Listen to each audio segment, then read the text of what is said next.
Make in India कहते हैं तो मेक फॉर इंडिया भी है, क्योंकि 125 करोड़ का देश है, इतना बड़ा मार्केट है। लेकिन स्टार्टअप का मतलब ये तो नहीं है कि हर किसी के पास $1 बिलियन का काम हो रहा है और 2000 लोग काम करें, जरूरी नहीं है। 5 लोगों को भी अगर मैं रोजगार देता हूं तो मेरा स्टार्टअप मेरे देश को आगे बढ़ा रहा है।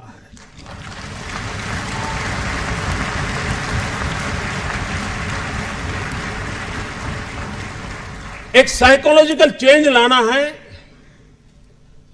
कि यूथ के दिमाग में जॉब सीकर की मानसिकता से उसको बाहर लाना है, वो जॉब क्रिएटर बने।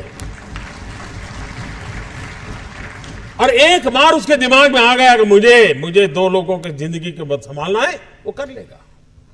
ये काम आप नौजवानों के दिमाग से हो सकता है। और इसलिए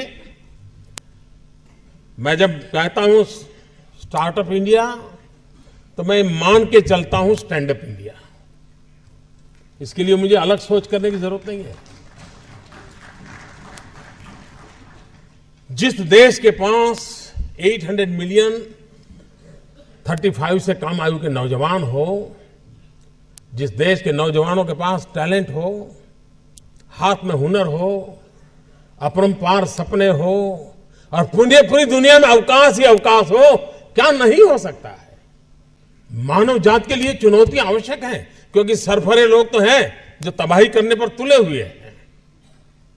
लेकिन हम मानवता को बचा भी तो सकते हैं।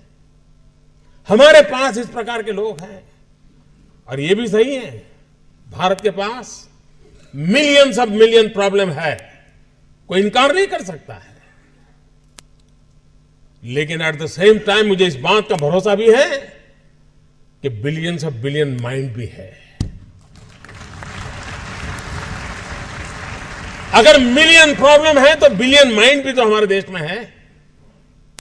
हर स्टार्टअप के पीछे कोई न कोई समस्या के समाधान का इरादा रहना चाहिए।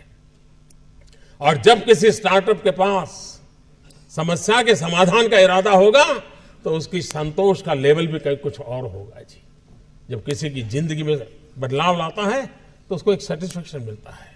और इसलिए मैं वो कुछ करके दिखाऊं जिसमें मैं जॉब क्रिएटर बनूं, मैं वो कुछ करके दिखाऊं कि जिसके कारण किसी की जिंदगी में मैं काम आऊं, मैं वो कुछ करके दिखाऊं कि मेरे देश को एक कदम आगे ले जाने में मेरा भी कोई योगदान हो। इतना भी अगर सपना लेकर के हम चलते हैं, हम बहुत कुछ कर सकते हैं।